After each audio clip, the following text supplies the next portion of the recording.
Saludamos en el amor de nuestro Señor Jesucristo. Este es el ministerio elgozodejehová.com, que semana a semana trae una clase para edificar la iglesia de nuestro Señor Jesucristo. Vamos a continuar la clase en el capítulo 9, versículo de 1 en adelante. La palabra de Dios se lee a la gloria del Padre, del Hijo y del Espíritu Santo. Su palabra dice así: Ahora bien, aún el primer pacto tenía ordenanzas de culto y un santuario terrenal, porque el tabernáculo estaba dispuesto así. En la primera parte, llamada el lugar santo, estaba el candelabro, la mesa y los panes de la preposición. Y tras el segundo velo estaba la parte del tabernáculo llamado el lugar santísimo. Amén.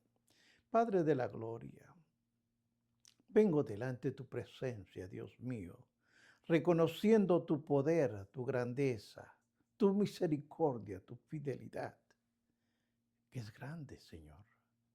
Te pido que el Espíritu Santo me ayude a plasmar esta clase para edificar tu pueblo, Señor.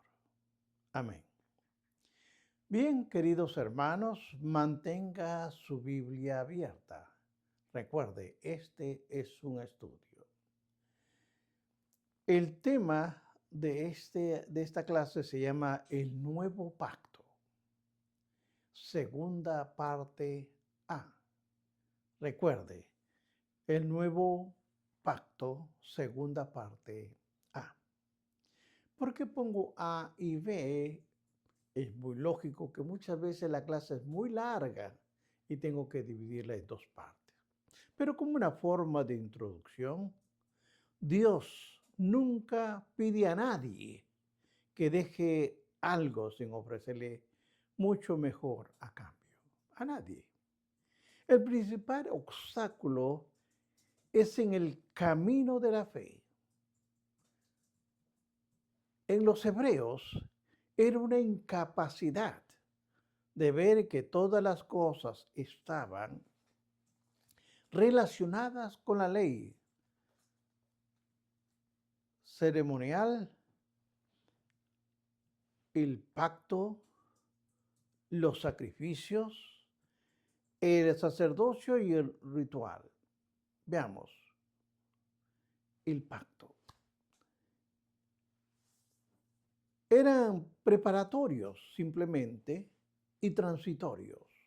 De modo que el escritor de los Hebreos se da a la labor de perseguir una revelación definitivamente más clara del carácter del nuevo pacto. En consecuencia, cuando leemos el libro de los Hebreos capítulo 9, versículo 1 en adelante, siguen trasladando los pactos antiguos y nuevos.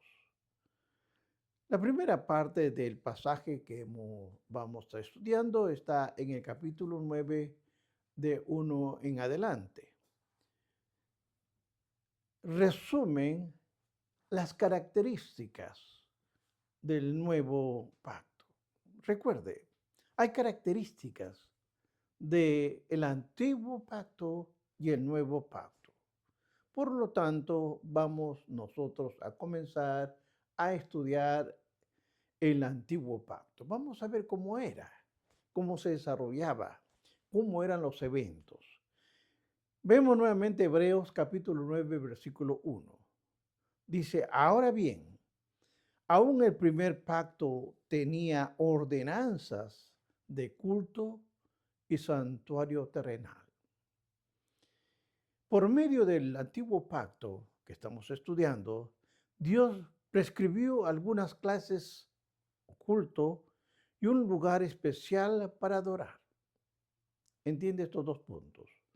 Clases para culto y un lugar especial para adorar. Pero esto era todo temporal. lo cual se mostraba por el carácter terrenal del santuario.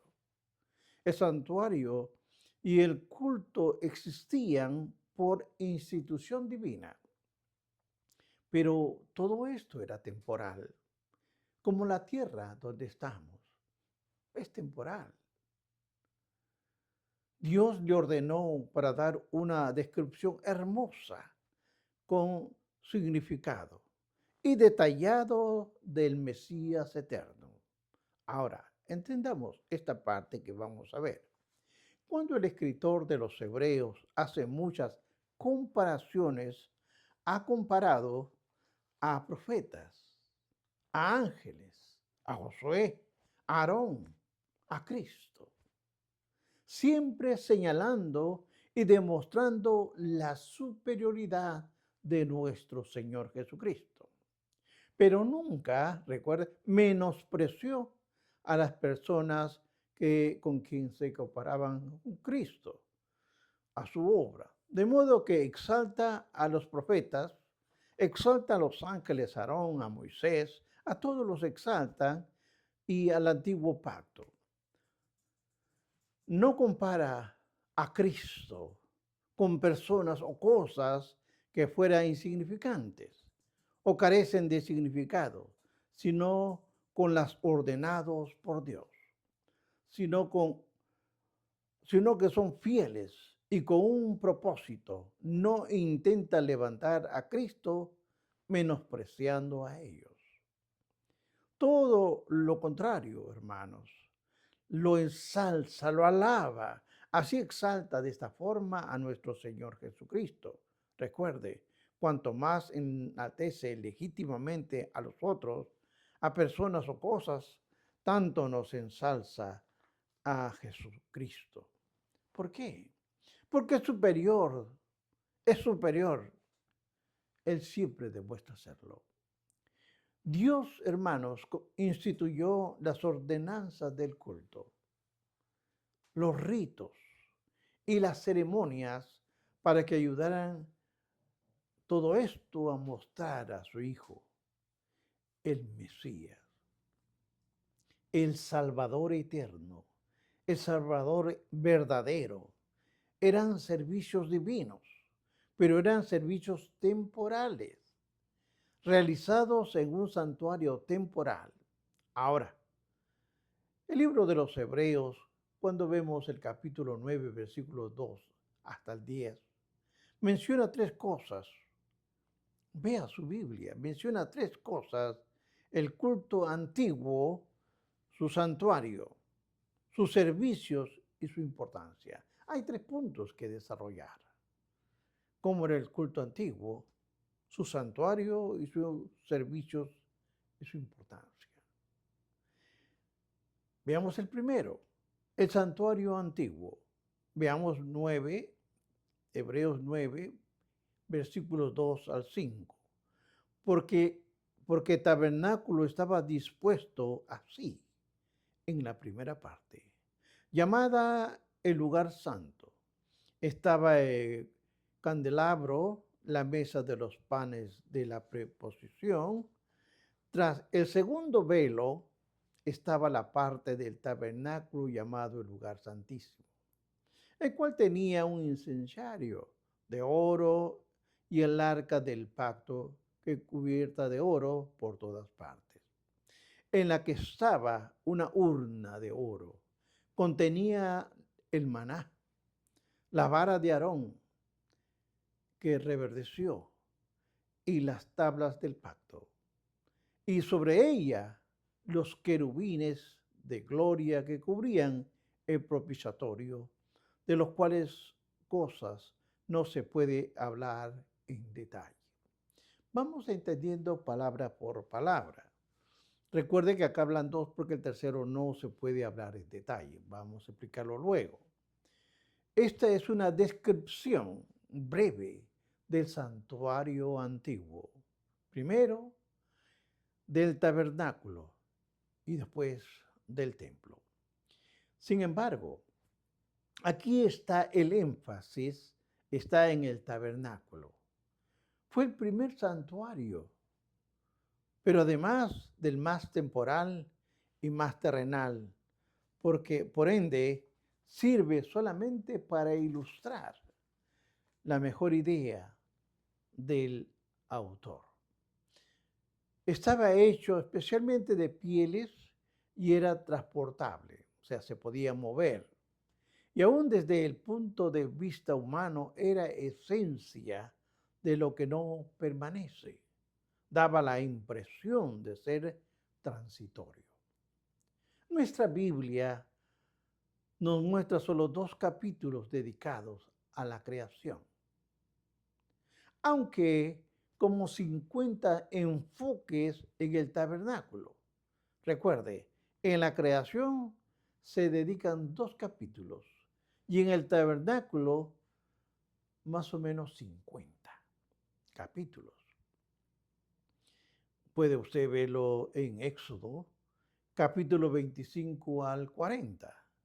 El tabernáculo es importante y le voy a decir por qué. Es importante y exige atención a nuestro estudio, porque es un retrato gigante de Jesucristo. Todo lo que se puede ver en el tabernáculo puede verse en él. Ahora, el atrio del tabernáculo tenía un poco de más de 45 metros de largo por casi 22 metros de ancho. Su única puerta estaba al lado oriental. Vaya tomando idea. La única puerta estaba en el lado oriental. Medía más o menos 9 metros de ancho y 2 metros de alto, para permitir la entrada al mismo tiempo de varias personas. Es una descripción gráfica de Jesucristo, que dijo: yo soy el camino, yo soy la puerta. Tal como había una entrada única al tabernáculo, hay un solo camino a Dios. Jesucristo es el único camino y la única puerta. El cristianismo no es exclusivo porque los cristianos lo han hecho así, sino porque Dios así lo hizo. Por supuesto, a lo largo de la historia, los cristianos han hecho que la iglesia terrenal sea exclusiva y de muchas formas erradas. Pero Dios ha hecho que su iglesia eterna sea exclusiva. ¿Por qué? Porque es intencionalmente. Solo se puede entrar por ella por medio de Jesucristo, que es la puerta. Ahora, el primer accesorio en el atrio exterior, o sea, la parte de afuera, era el altar de bronce. Estaba hecho de madera de acacia revestida de bronce. Medía aproximadamente 2 metros cuadrados. Estaba a más de 1 metro a nivel de la tierra y en la parte superior tenía una rejilla de bronce. Los carbones se ubicaban debajo de las rejillas y los sacrificios, obviamente, encima. En las 4 esquinas, y observe usted bien, en las 4 esquinas del altar había cuernos. ¿Para qué? Para de esta forma ahí atar al animal cuando lo iban a sacrificar. El altar de bronce también es una descripción perfecta de Jesucristo, el sacrificio por el pecado. El siguiente accesorio en el patio era el lavatorio, hecho también de bronce. Los sacerdotes lo usaban para lavarse las manos e incluso los pies después de hacer los sacrificios de sangre. Esta es una descripción de Jesucristo como aquel que nos limpia. Hermanos, una vez una vez que nosotros hemos recibido el perdón de nuestros pecados por el sacrificio en Cristo, seguimos necesitando su limpieza diaria para restaurar la comunión y el gozo. Siguiendo, obviamente, más hacia el occidente, al cruzar el atrio, se llegaba al tabernáculo. Tal tabernáculo tenía casi 14 metros de largo por 4,5 de ancho y 4,5 de alto. El lugar santo, hermanos, ocupaba 2/3 del área, por lo cual quiere decir que el lugar santísimo era un cubo perfecto de aproximadamente 4,5 metros. Y aquí solamente los sacerdotes podían entrar al lugar santo, donde había 3 accesorios. Mira, observe los accesorios que había. Cuando va a entrar, encontrado, el escritor de los Hebreos menciona solo 2. Recuerde, hay 3, pero él menciona solamente 2, porque él dice, son cosas que no se pueden hablar en detalle. Lo dice en Hebreos capítulo 9, 5. Ahora, el lugar santo a la izquierda, cuando el sacerdote entraba, había un candelabro de oro sólido de 7 brazos, cada uno lleno de aceite puro de oliva. A la derecha estaba la mesa donde ponían los panes de proposición. La mesa, como la base del altar, era de madera de acacia cubierta de oro. Ahora, esto tenía 90 centímetros de largo, 15 de ancho y 68 de alto. Hermanos, ellos tenían el trabajo de que cada sábado ponían 12 panes recién hechos ahí, uno por cada uno de las tribus. Al final de la semana, los sacerdotes y nadie más que los sacerdotes tenían permitido comer los panes. Más allá, en el centro del lugar santo estaba el incensario. También era de madera de acacia cubierta de oro. Medía 30 centímetros por 45 y alrededor de 90 de alto. Sobre este altar específicamente estaban los carbones encendidos del altar de bronce en el atrio, donde se hacían los sacrificios. Ahora, estos 3 accesorios también describen a Cristo. Todo lo que había en el patio estaba relacionado con la salvación y la limpieza de los pecados. Jesús cumplió su sacrificio en la tierra, fuera de la presencia celestial de Dios. El atrio exterior era accesible a todo el pueblo, como Cristo era accesible a todo aquel que iba a él. Pero su santuario celestial está aislado del mundo, aún temporalmente, hasta para su propio pueblo. Desde este lugar celestial Jesús ilumina ahora nuestro camino. Y eso lo describe el candelero dorado. Nos sustenta con los panes de la proposición e intercede por nosotros, descrito en el incensario. Jesús dijo, entre tanto que estoy en el mundo, luz soy del mundo. Vea Juan 9:5. Cuando dejó el mundo, este quedó en tinieblas. Y Él es la luz de la vida solo para los creyentes. Es la luz que dirige nuestros caminos. El único que, a través del Espíritu Santo, ilumina nuestra mente para entender la verdad espiritual. El único que, por el Espíritu, Él nos habita, nos guía a través del mundo en oscuridad, porque Él es nuestra luz.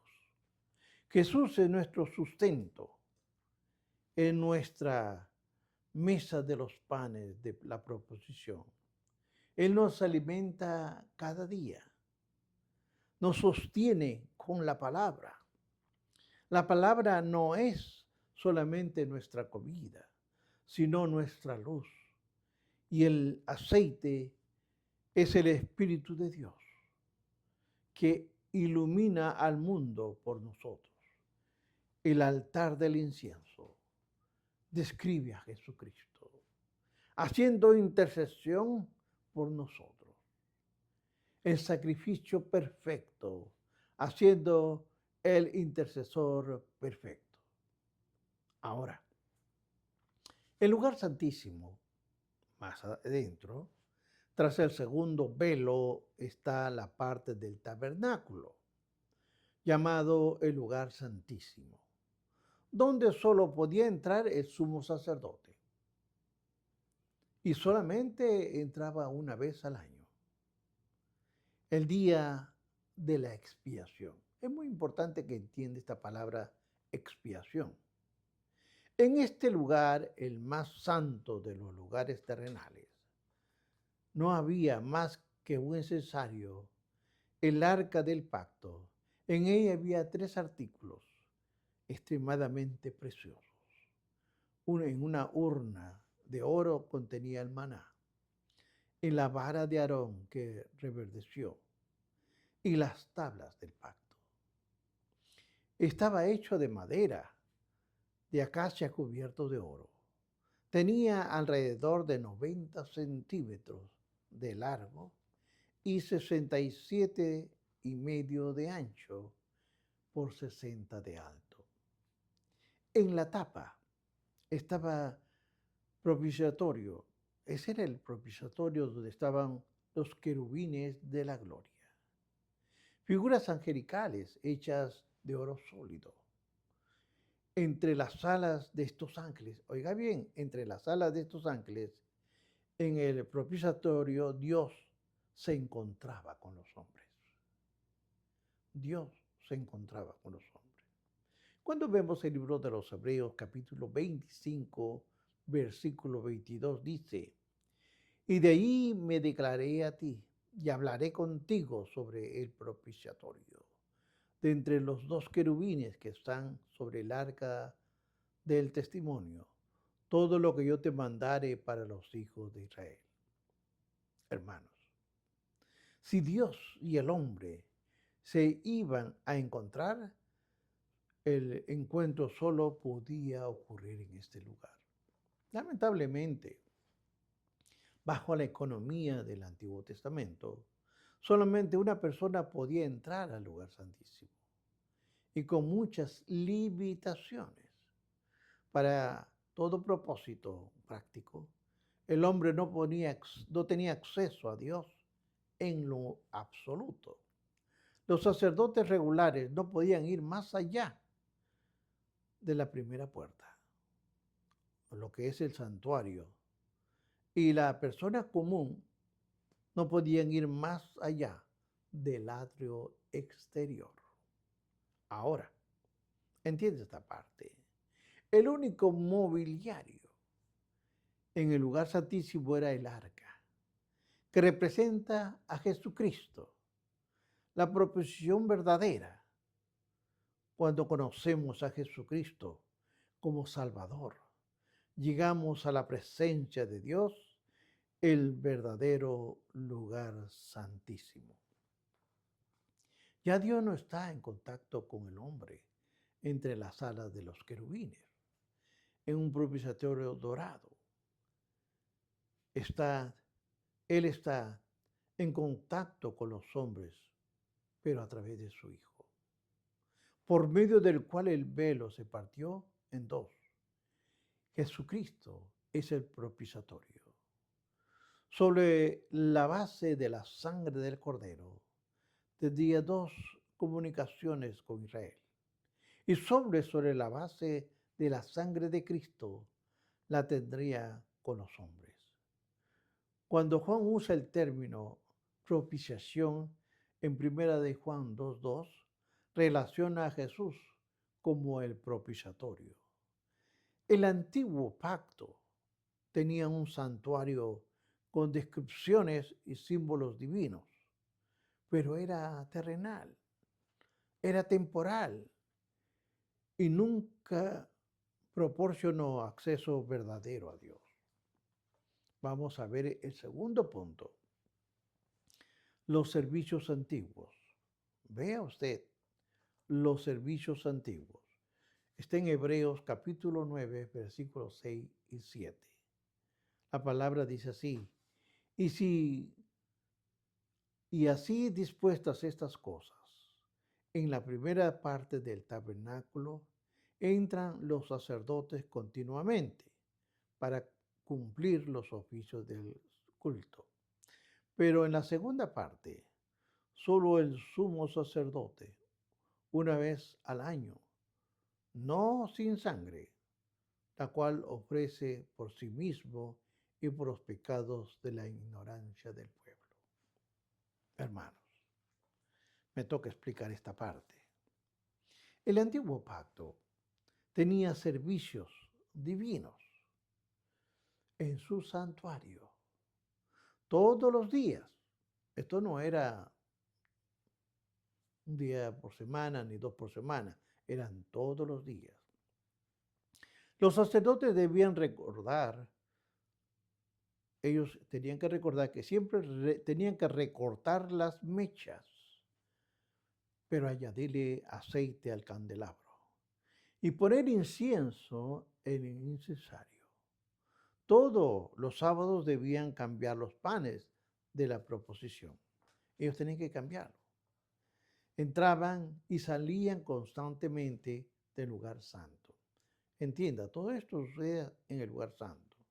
Ministrando por el pueblo, su trabajo no terminaba en esto, es imágenes de Jesucristo, que no cesa de iluminarnos, de interceder por nosotros.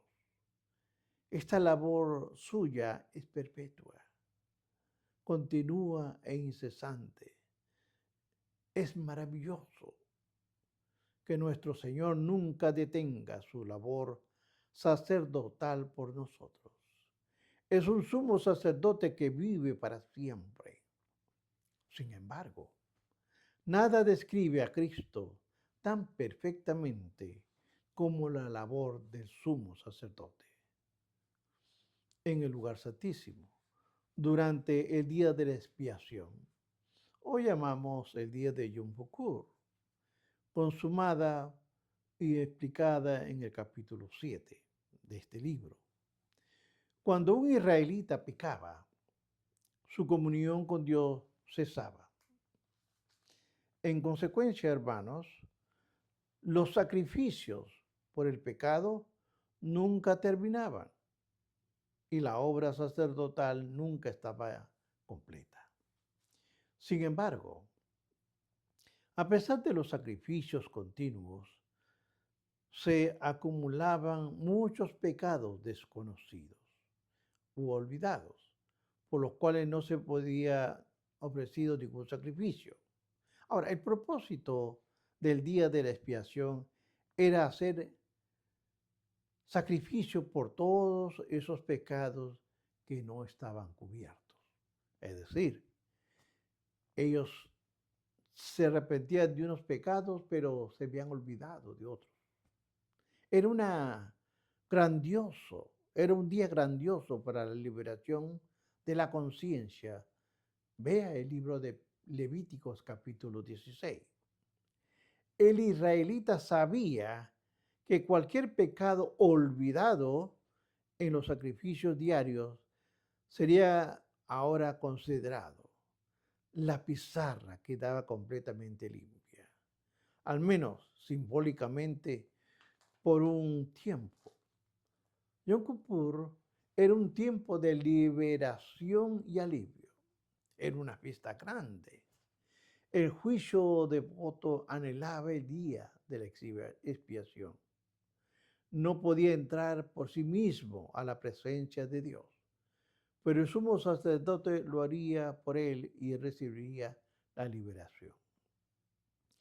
En el día de la expiación, El sacerdote se limpiaba ritualmente desde muy temprano y se vestía sus ropas elaboradas, obviamente, con el pectoral para dar la intención y a dar a entender que llevaba al pueblo en el corazón.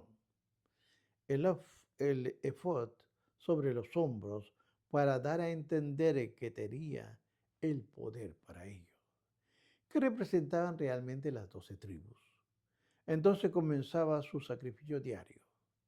A diferencia de Cristo, debía hacer sacrificios por sus propios pecados. Es muy probable que hubiera matado 22 animales diferentes antes de llegar al acontecimiento conocido como la expiación. Ya antes de llegar a eso tenía que haber matado 22 animales. Durante este día, su labor era muy ajetreada y sangrienta.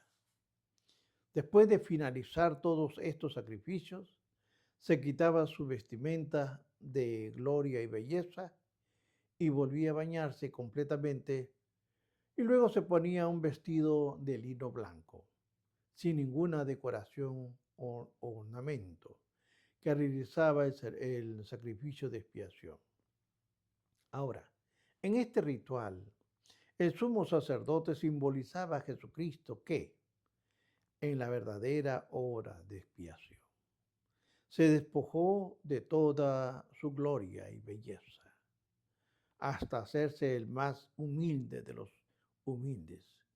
Vistió la carne humana, estoy hablando de Cristo, pura, sin adorno alguno, y en toda su humildad nunca perdió su santidad.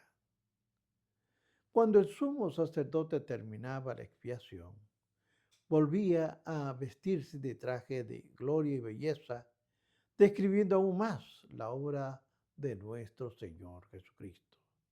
Jesús dijo en su oración sacerdotal, anticipando lo que ocurriría después de la crucifixión y la resurrección. Y lo hizo y dijo lo siguiente en Juan 17:5. Ahora pues, Padre, glorifícame tú al lado tuyo, con aquella gloria que tuve contigo antes que el mundo fuese. Lo que estaba diciendo era, devuélveme mis ropas. He hecho la obra expiatoria. Mi trabajo ha terminado, se ha terminado. Con el vestido de lino blanco, el sumo sacerdote se retiraba, iba y retiraba los carbones del altar de bronce, donde había de realizarse el sacrificio. Los ubicaba en un incensario dorado junto con el incienso y lo llevaba al lugar santísimo.